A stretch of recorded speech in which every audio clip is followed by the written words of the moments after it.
ድጋሚ ፊልድ ሊሄድ ነው ብሎ ለቲና ይነግራታል። ቲናም በደስታ ራሷንም መቆጣጠር ያቅታታል። በዚህ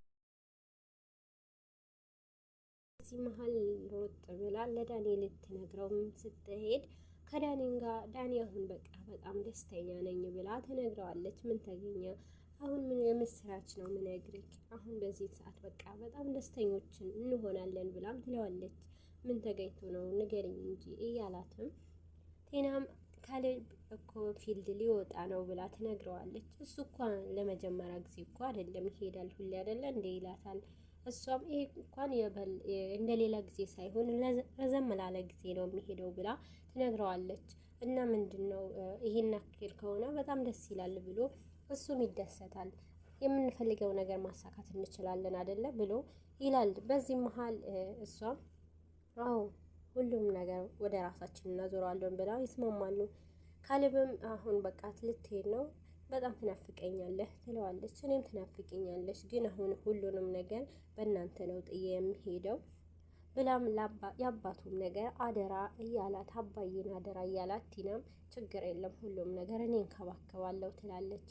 ዳኒም ካሌብም ለዳኒ ዳኒ አደራህን ምስቴንም አባቴንም ሁላቸውም ላንተ አደራ ሰጥቻለሁ ብሎ ይነግረዋል። ዳኒም አብሽሪ ምንም አታስብ ችግር የለውም ብሎት እሽታውን ይገልጽለታል። ዳኒም ደስ ብሎታል። እሱ በሚሄድበት ጊዜ ሀሳቡም እንደሚሳካ ሲናገር ነበረ። ለትሁትም በመንገዳቸው እንዳትገባ ዳኒ ሲነግራት ነበረ በባለፈው ክፍል። እኔ ታውቂያለሽ አንቺ መንገዴ እየገባሽ ነው፣ እኔ የምፈልገው ነገር እንዳገኝ እርጅኝ፣ አትግቢብኝ በመንገዴ፣ ምክንያቱም እኔ ቲና አላፈቅራትም፣ የማፈቅራት ልጅ በጣም መወዳት ልጅ አለችኝ፣ ለሷ ለማሳካት ነው እዚህ ያለሁኝ እና የምፈልገውን ነገር እንዳገኝ እንቅፋትም አትሆኝብኝ ሲላት ነበረ። አንተ ግን መቼም ከሱ ምንም ነገር ልታገኝ አትችልም፣ ካሁን በኋላ ግን ምንድነው አንተ ከዚህ ቤት አትወጣም ወይ ስትለውም ትሁት ቆይ ግን የምታውቂው ነገር አለ ወይ ሲላት ነበር። የማውቀው ነገር የለም ግን ምንም 5 ሳንቲም አታገኝም ብላም ስትለው እሱም እሺ በቃ ግን አሁን ከቲና ጋር መጣላትሽን አቁሚ ብሎ ይላታል። ደግሞ እኔ ምንም ነገር አላጠፋሁም እሷ ናት የሁሉ ያደረገችው ብሎ ራሱን ነፃ ለማውጣት ለትሁትም ሲነግራት ነበረ። ትሁትም ሁሉንም ነገር አብራችሁ ነው ያደረጋችሁት፣ ያላደረጋችሁ ነገር የለም ግን ሁላችሁም አንድ በአንድ ትከፍላላችሁ ስትለውም ትሁትም ትቷት ይወጣል። ካሌብም በቃ ሊሰናበታቸው እንደሚሄድ ይነግርና አክስቴ ወደ ቤት ትመጣለች፣ ግን አክስቴ ስትመጣ መናገር መስማትም አትችልም ብሎ ይነግራቸዋል። በዛን ጊዜ ቲና በጣም ደስ ይላታል። መናገርምና ማትሰማ ስትባል በጣም ደስታዋን ከዳኒን ጋር ደስ ይላቸዋል። ምክንያቱም አሁንም ትሁት እንኳን ቤት ከቀረች በኋላ አክስቱ ስትመጣ በጣም እንደፈራች ነበርና እንዴት ብላ መቋቋም እንደምትችል ከባድ ልትሆን ትችላለች። አክስቱ ደግሞ እንዴት ነው የምናሳልፈው ብለው ከዳኒን ጋር ሲወያዩ ግን መስማትና መናገርም አትችልም፣ ግን እኮ ሁሉም ነገር ድርጊታችን ታውቃለች ብሎም ዳኒ ይናገራታል። እንደፈለገች ትሆን ብሎም ካሌብም ተሰናብቷቸው ወደ ስራው ይሄዳል። አባዬም ወደ ስራ ቦታ ሆኖ ከጓደኞቹ ጋር ሌላ ቦታ ነው ያለው፣ ከትሁት ጋር ነው አሁን የምትቆዩት ግን አደራ ብሎ ካሌብ ይወጣል። ካሌብ እንደወጣ ሁለታቸውም ፍቅራቸውን አሸሼ ገዳሜ ሲሉ ከዛም አክስታቸው ሳትመጣም በፊት ቲና ትሁት ትመጣና ቆይ ግን እናንተ ትንሽ አታፍሩም ወይ? ጭራሽ ገና እግሩ ከማንሳቱ እዚህ ምን ሆናችሁ እንደዚህ የምትሆኑት እያለች ሁለቱም ዳኒና ቲናም እየጨፈሩ ደስታቸውን ሲያከብሩ ነበረ። አታፍሩም ወይ ስትላቸው አንቺ ዝም በይን በቃ ተይን ውጪልን በሩን ዘግተሽ ውጪ ስትላትም ነበር ቲና። የካሌብ አክስት ተብላ መጥታ ከዛም በኋላ ወደ ቤት ስትገባ ተሸፋፍና ነበረና ሁለቱም ምንም ነገር ሊያቆሙ አልቻሉም። አሁንም ፍቅራቸው ቀጥለው ሁሉም ድርጊታቸው እየታየባቸው ነበረ። የካሌብ አባትም ወደ ቤት ተመልሶ አልመጣም። ሁሉንም ነገር ሁለታቸውም ነፃነታቸው አግኝተው አክስታቸውንም ስላልፈሩ ዳኒ ግን ይሄ ነገር ግን ምናልባት ሁሉንም ነገር ልታይ ትችላለች ብሎም እየጠረጠረ ነበረ። ግን መጠርጠሩ አይከፋም፣ አዎ ልክ ነህ ስትልም ነበር ቲና። ለመጀመሪያ ጊዜ አንቺም እየፈራሽ መጣሽ ብሎም ይነግራታል። ከዚህ መሀልም ምግብም ቆጥበሽ ስጫት ብላ ለትሁትም ቲና ምግብ ልትሰጣትን በምትል ጊዜ ቆጥበሽ ስጫት እያለች ስታስፈራራት ነበረ። ቆይ ግን የወንድሟ ቤት እኮ ነው፣ እንደፈለገች መብላት እንደፈለገች መሆን ትችላለች፣ አላበዛሽም ወይ ብላም ከትሁት ጋር ከቲና ሲጨቃጨቁ ነገርኩሽ፣ ይሄ የኔም ቤት ነው፣ ስለዚህ የምታደርጊውን ነገር ተጠንቅቂ ብላ ለትሁት ታስጠነቅቃታለች። ክፋቷ የቲና ክፋት አሁንም ከወንድሟ ከመጣችው ከካሌብ አክስት ጋር አሁንም ተንኩላ ቀጥላለች።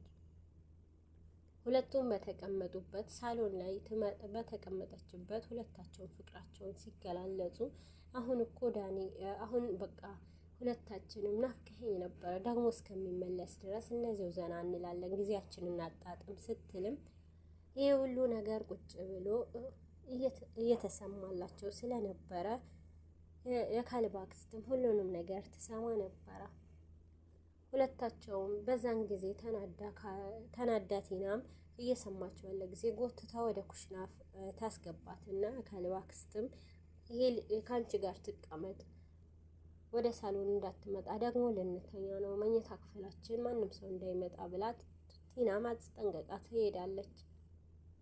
ቲናም ከሄደችም በኋላ ሁለታቸውም በተኙበት የካሌብ አክስትም ትገባና ሁለታቸውም ታያቸዋለች። በመጨረሻም በሩም ስትወጣ በጣም በጩኸት ዘግታው ስትወጣ ቲና ትባንናለች። ከተባባነነችም በኋላ ዳኒ ተነስ፣ የሆነ ሰው መጥቶ ነበረ ብላም ብትለውም ባክሽ አትቃዢ ብሎ እየነገራት ነበረ። ከዚህ በፊት እሱም የካሌብ አባት ፊት ለፊቱ ላይ በተኙበት ሲመጣባቸው ለቲና ሲነግራት ሲሞክር አንተ እየቃዠህ ነው ዝም ብለህ ተኛ ትለው ነበረ። አሁን ደግሞ በተራዋ የካሌብ አክስት ደግሞ በተራዋ ቲናን እየቃዠች እንደሆነ ዳኒ ይነግራታል። በሩንም ሰምቻለሁ፣ ለማንኛውም አሁን ቼክ አድርጌ ልምጣ ብላ ትሄዳለች።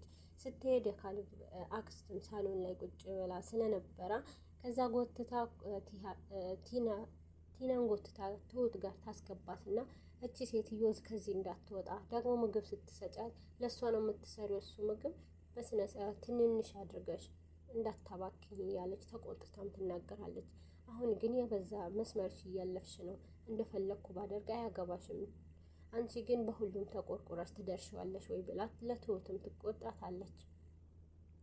በሁላቸውም መሀል በመጨረሻም እንደዛ ብለው በሁለታቸው መሀል ጸብም ሲፈጠር ቲናም በቃ አሁን ይበቃሻል፣ ቢያንስ የወንድሟ ቤት ነው ትኑሩበት፣ ተዩ፣ ለምንድን ነው እንደዚህ የምትሆኙ? ቢያንስ እንግዳ ናት ብላ ሁሉም በምትላት ሰዓት ነገርኩሽ እኮ ያልኩሽን ስሚ ብላ ተናግራት ትወጣለች።